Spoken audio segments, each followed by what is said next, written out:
Hello again, Shakhar Pelled, freelance translator since 1985, sharing with you some insights about the industry, the art, and the profession. And today I'd like to ask about the actual state of the industry and look at it from a point of view of care. Let me fire up my word here. So ultimately, it's all a question of what we care about. What do end clients want? What does the MLV want? What does the SLV want?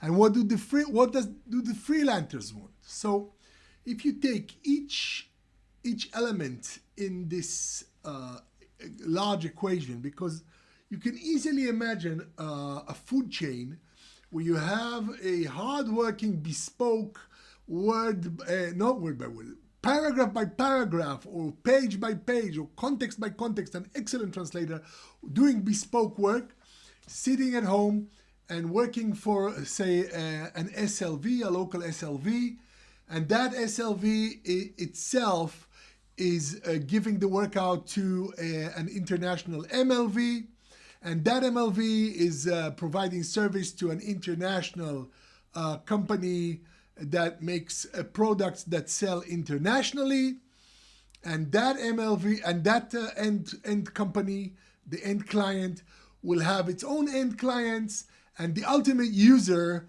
of the translation provided by the bespoke translator will be someone who will buy that product, which could be even the translator herself or himself, who buys a new printer and he looks at the manual and says, hey, that's my work. So it all goes to that. And the whole food chain, every single element in the food chain has different motivations, is in a different situation vis-a-vis the translation. Because the ultimate end user wants to understand how this printer works. The company, the end user who is the client, the company making the products, want to get to market as soon as possible. They want to get the best translation possible for the lowest price possible. They want economies of scale because they have manuals going out, say if it's a printer, like in 70 or 100 countries simultaneously, and they're going to have these manuals in 100 languages, and they don't want to mess around. They want the best translation, and they want and so they've outsourced it to the MLV, and their focus now is to pressure the MLV to take prices down, because for them the MLV is a closed package. This is what the MLV will supply. They're not involved in the process anymore. They're just product and price. And MLVs are cropping up like, mushrooms after the rain. There's an expression. You keep seeing things shift. You got a certain product has been translated by one MLV, and suddenly you get the work from another MLV, and suddenly another MLV appears, and they're all cutting the prices down.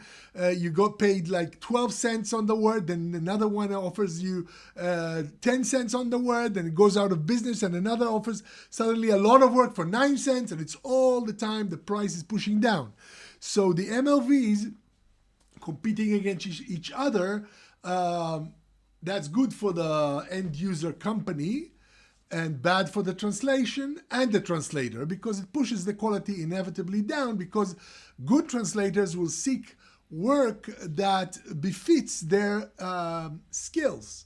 So they will not devote their time to less paying work, and the quality suffers. And here, okay, so the MLV is still in the world of getting quality, the best quality possible at the lowest possible price. So they are also pressuring their freelancers to continue to provide the best quality, but take down prices. And what about the translator at the end of the chain? Well, depends on the translator's conscience as well. He or she wants to give the best quality. He or she is a bespoke artist and creating the translations, but undoubtedly there is a conflict of interest between the translator, the freelancer, between the freelance translator, the MLV, and the end client. And the end client, they are the ones that, if they could have met the translator, would have gotten the best quality.